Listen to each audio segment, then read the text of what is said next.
My daughter's voice rang with pure panic. "Dad, come quickly. Don't tell Mom. Please." And then the line went dead. The world seemed to stop. Every instinct I had buried since my days as a detective surged back to life. Within 10 minutes, I was barreling through sheets of rain, the storm turning everything into a blur of light and sound. When I arrived, the street was bathed in flashing blue and red lights. Police cars, an ambulance, one of those scenes that make your heart skip.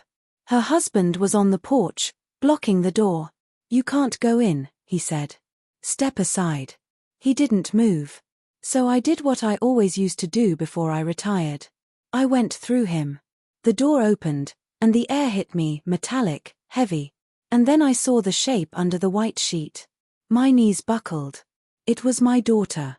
They claimed it was self-inflicted. They said she left a note.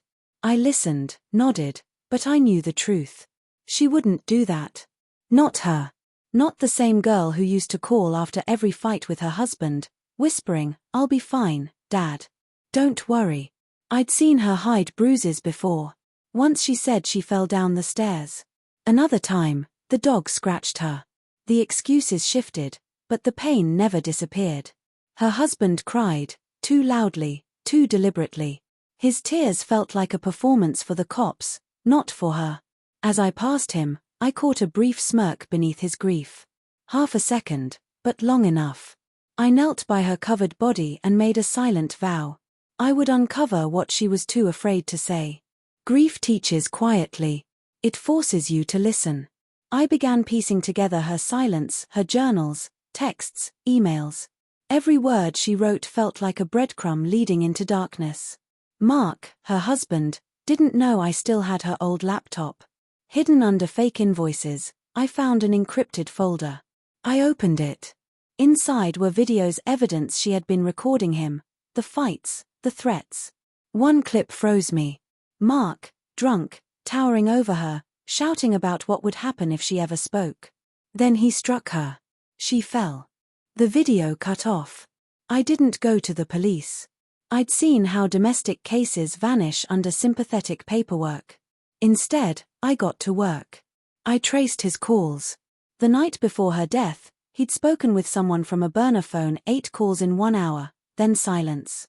The trail led me to an abandoned motel 2 towns over, room 14. The clerk remembered them. Mark and a woman, blonde, younger, not my daughter. The puzzle started to make sense. His mistress, his motive, his cover. He wanted freedom. She wanted silence. And he found a way to achieve both. 2 weeks later, I met the lead detective. I handed him a flash drive, recordings, GPS logs, timestamps. He said he'd look into it. He didn't. So I reached out to a trusted former colleague.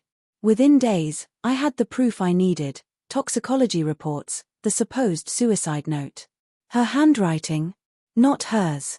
The ink too uniform, pressure inconsistent. Forged. The autopsy revealed bruised wrists, defensive wounds. She didn't die by choice. She was killed. By Mark. That night, I confronted him. He sat by the fire, pretending to mourn. He didn't even flinch when he saw me. He tried to play detective. I said, "No. Just a father who knows." I laid out the photos, reports, recordings. His face drained of color. "You can't prove it," he said. I didn't need to. In the silence, he understood his time was up. I didn't raise my voice. Didn't touch him.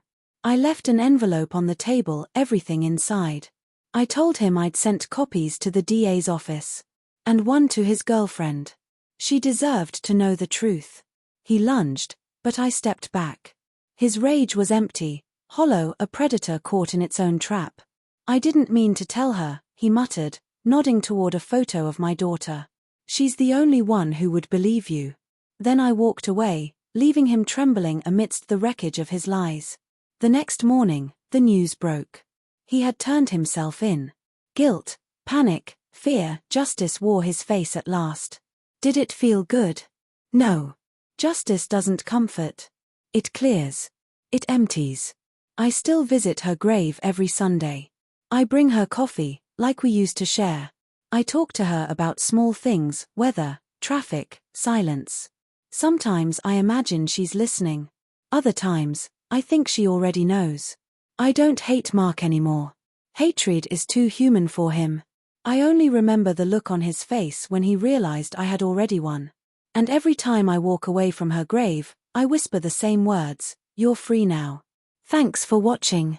Don't forget to like, share, and comment. Subscribe to Cheating Stories Insight World for more compelling stories.